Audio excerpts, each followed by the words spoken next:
Thanks, Mark. The slide is queued up. I must have a few notes someplace. I can probably do without the notes. But I do want to talk about conservation plans, because in Colorado we're deeply involved with conservation plans. We've been very successful getting community buy-in, and we're convinced this is the way to go. So we want to talk about some things that we're doing in Colorado. To get us into conservation plans, we first had to know what was happening, and looking just at the Gunnison sage grouse, but also both sage grouse species are here. We took a look and we ranked our counties, every county, as to whether we had sage grouse left, or we had them historically, and whether they were secure or they were not secure. And all the red counties happened to be, there aren't any sage grouse left. All those red counties happen to be in the range of the Gunnison sage grouse. So obviously, with only one county, the Gunnison Basin, Gunnison County, being secure, we decided that was where to start, because we had more to play with there. We'd probably get more buy-in than if we started with some of the smaller populations in some of the other counties, the at-risk counties. Now, some people can fault us and say, well, you should have started where you didn't have any sage grouse, or you should have started where things were really bad, at risk. You shouldn't have started where they were secure. But we felt that to sell the process and to get buy-in, it was best to start where we had a lot of sage grouse left, and that's where we started. And of course, we've also started with some of we've now gotten other counties involved with the process. But this was our initial thinking, was we'll start with the Gunnison sage grouse, which is what we did. Don't memorize all this stuff. There's a lot on here, and this essentially is the process overview for sage grouse conservation plans, and I can provide a handout for those of you interested in it. Basically, what we did at Gunnison, as a result of the uranium mine tailings removal project, UMTRA, which the BLM and the Division of Wildlife had some disagreements over, and the Department of Energy wanted to do some mitigation. Through the offices of the BLM in Washington, D.C., we've reached agreement to move forward. Barry Tollefson, who is the, let's see, is it district or area? Always forget. It's area. The BLM area manager at Gunnison, Barry Tollefson, and I decided that we would start there in the fall of 1994, December. Barry took the lead, and off we went in terms of the conservation plans. I read some literature before, and I'm sure Barry did also, but essentially we winged it. We just went out here, we started and trying a number of different things in terms of getting the process started. We had a public meeting very much like this. I made a presentation. People didn't like what I said. The initial start of every conservation plan is denial. Total denial. We do not have a problem. It's your problem. It's not my problem. It's not my fault. It's your fault. Everybody was in total denial. But we got past that. It took us 2 years to develop the Gunnison sage grouse plan. The first year we spent just trying to figure out if we could trust each other. It's very important to build trust. And at Gunnison, we were very successful in building trust. Part of the reason is that the Colorado Cattlemen's Association, the CCA, decided early on, after a meeting that I attended in Colorado Springs with my director at the time, Perry Olson, we made a presentation to the cowboys. And their first reaction was, we're going to lynch you. There is no problem. But the cowboys are very intelligent people. They saw right up front that they should get involved. And the Colorado Cattlemen's Association formed a Save the Sage Grouse Committee. The cowboys did this. And we had a series of meetings in Denver trying to figure out how to do it. And the gist of it was that the CCA then appointed, they asked all their local grazing associations to work with us. And in the Gunnison Basin, they appointed two people to the committee, and they have really carried it, along with Barry Tollefson. And as a result of the landowner participation, Once we got past the initial meeting, shock, denial, building trust, whatever, we broke into a group of about 20 people, and we proceeded twice monthly, year after year. I saw these people more often than I saw my wife. It was incredible. Gunnison in wintertime is cold. It's a wonderful place. But we were very successful. And so I want to say really good things about conservation plans. And in Colorado, we have moved beyond Gunnison. We have a number of different efforts going. Both the Gunnison sage-grouse and the northern sage-grouse. Let me just point out some places here. The Gunnison Basin is done. That plan is done. It's being implemented. It was signed in 1998, and it's actually being implemented now by whoever can afford it. It's voluntary. All these plans are totally voluntary. There's no fist. Nobody's beating on anybody saying this is what you'll do. So this is the first one done. We then started at other places. The second one that was done was the Crawford area. A small population. We had a problem there immediately. When we first started work there, we had less than 75 sage-grouse, and the goshawks were eating them all. They had too many trees. Somebody talked about juniper.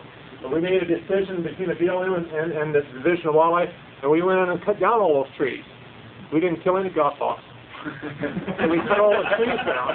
And so goshawks couldn't live there and perch there and eat the sage-grouse. The population has almost tripled because of one management action. Actually, there's been two management actions. And so this plan is done. The subsidy plan is the most recent one that's done. It's done. 95% private land, bean farmers, wheat farmers. The furthest population south in Colorado. Lake Park City Mesa is underway. Poncha Pass is on a freeze. We had a couple of private land activists get involved. They do not own any land in the area. One of them from Wisconsin and one of them from California. They own 35-acre ranchettes. They killed the process. After a year and a half, we shut down the Poncha Pass process. We have all the private landowners who are ranchers within the area and the BLM involved with it, and we will restart that process. But it's important at times to recognize you have to take a step backwards. And at Poncha Pass, we have taken a step backwards, but we will move forward. San Miguel Basin, which is 50% BLM, about 10% state Division of Wildlife lands, and 40% private is done, and it's being implemented. So we've got 4 plans done on this side over here. Will we prepare a plan for Sims Mesa?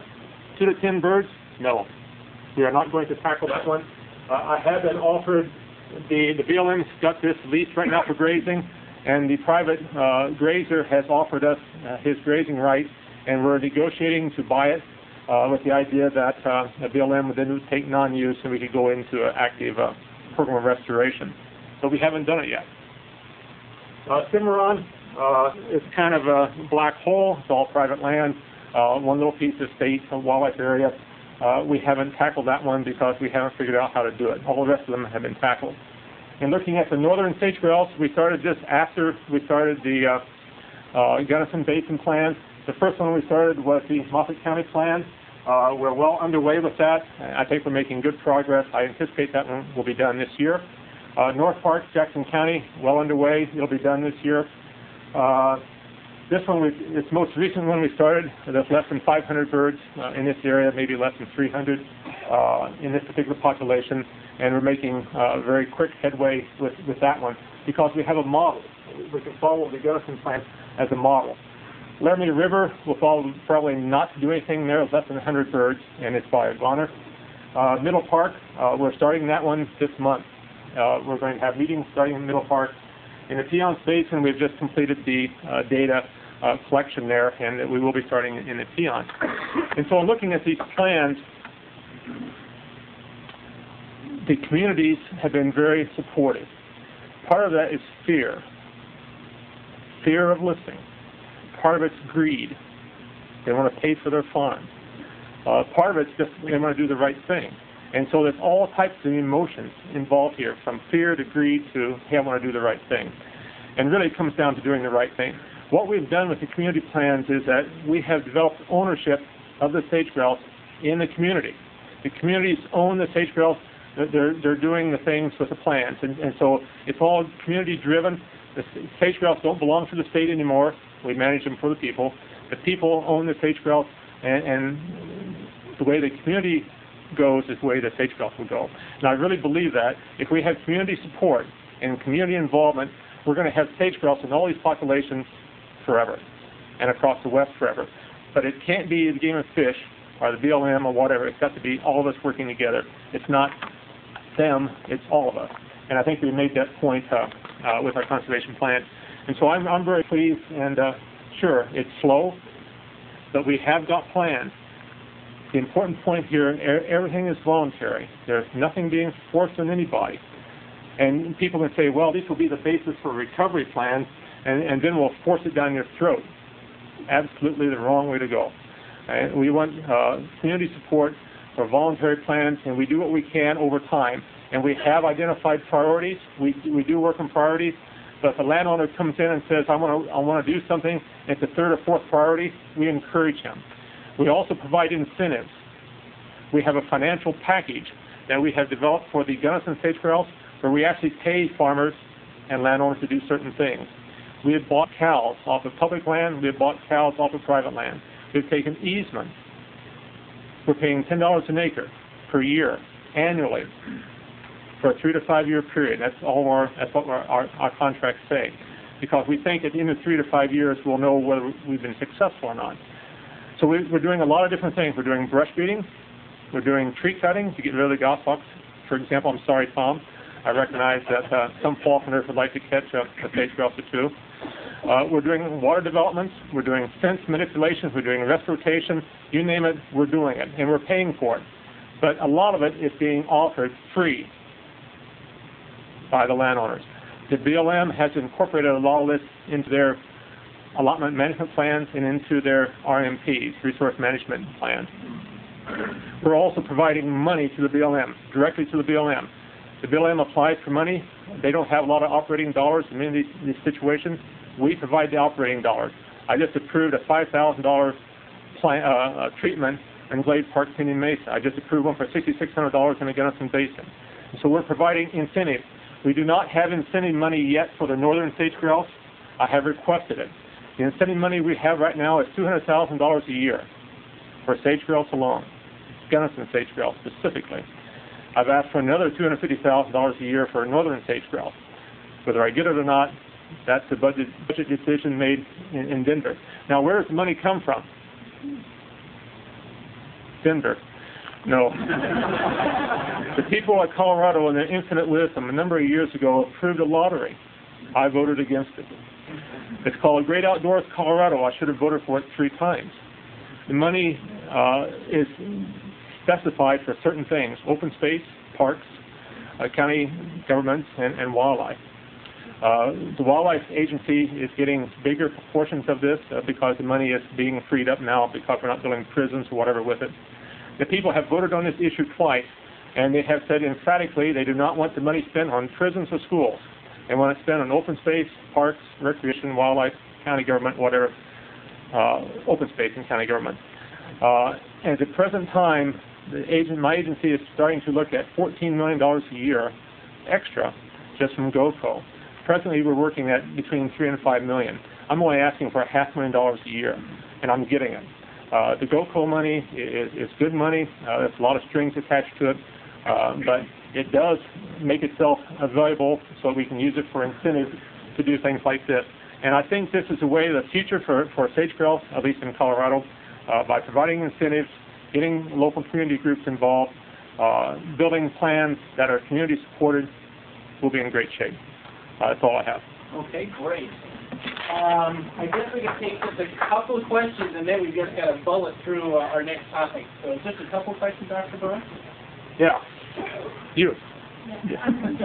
The one thing I haven't heard anyone mention is predator control. Why is that not a topic in protecting sage-grouse? I'd love to talk about predators. How much time do you have? Well, we don't have that much time. Here's where the predator issue is.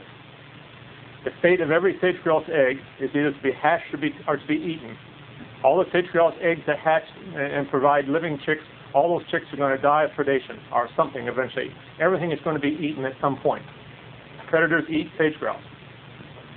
Now, we know that ground squirrels destroy a lot of nests. We know that badgers take nests. We know that we can manage predator populations through habitat management.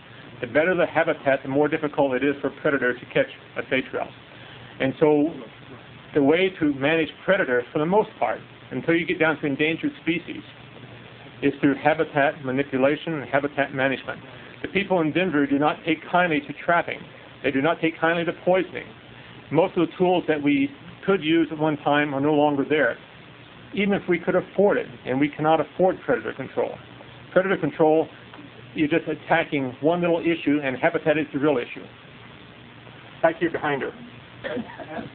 Over the last 100 years, has the composition of the predators changed? In other words, a lot of ground nesting birds are waterfowl are affected by more red foxes, more skunks that can get into the nest. His question is, has the composition of the predator community changed? And yes, it has. We no longer have wolves and grizzly bears. And my comment to people who say we'd like to have fewer coyotes is, I say, how many wolves would you like? But we do have raccoons and skunks in places we've never had raccoons and skunks before. But again, it's a habitat issue. If we manage habitat well, we're not going to have a skunk or a raccoon problem. And we do have more red fox because we have more, well, if you have more coyote control, you have a red fox. Yes. I'm from Wyoming, and one thing I'm not hearing, and actually why I asked the question about the circle that on the left, is so much of our sage grouse habitat is BLM, and so it's public land, and so much of our BLM land is leased to oil and gas, and we're seeing incredible increase in oil and gas development in Wyoming. We'll be the leading public land producer of oil and gas in the country. And I have yet to hear conservation, the discussion of the impacts of oil and gas development, or what we do in our conservation planning to deal with oil and gas development and leasing on public land in Wyoming. Did everybody hear her question about resource extraction? Wyoming is a resource extraction state. They're exporting oil and gas and coal and whatever, primarily from public lands. And what do? I don't have a good answer. I do know that certain development has negative impacts on sage grouse and sage grouse habitat. It's clear. At the same time, we know by looking at oil fields and gas fields which have been developed since the 1940s that sage grouse live within them at a much lower density. We also know it takes time, great time, for sage grouse to, quote, reinvade or re-establish in these areas. And so a lot of it depends upon the intensity of development, what kind of guidelines there are in terms of roads, speeds on roads, power lines, noise. There's a lot of things involved with it. We could spend a day looking at development, and much of the development initially is negative. There's no doubt about it that development in sage grouse habitat is generally negative, but we can manage it, but we are not going to have the same number of sage grouse after development that we had before. It's not going to happen. With that, I'll sit down. Mark, we'll take another question here. Come on, another question. Yeah, over here. On your conservation plan, do you have short-term and long-term objectives for the population? Increase in numbers or less or any other criteria? He asked, do we have short and long-term goals in our conservation plans, and the answer is yes. Each plan comes up with an optimum goal, a minimum goal. It's usually spread out over time. The Gunnison plan takes 13 years to achieve the optimum. It may take longer than that. It may not. But each one is different, and so we do have short-term goals and long-term goals. And each of them has a population goal, which then drives the habitat goal, because before you can have a habitat goal, you got to know what you want. And so you ask the community, how many sage grouse can you tolerate? And everybody says, all we can. Or I want 5,000, or I want to hunt them again, or whatever. And each one is different. And so then we say, okay, this is what it's going to cost in terms of land. If you figure a sage grouse density of 2 to 5 birds per square mile in poor habitat, and 5 to 10 birds per square mile in good habitat, what's the viable population size? 200, 100, 500? How many square miles is that? Okay. Okay, very good. We're going to raise the rest.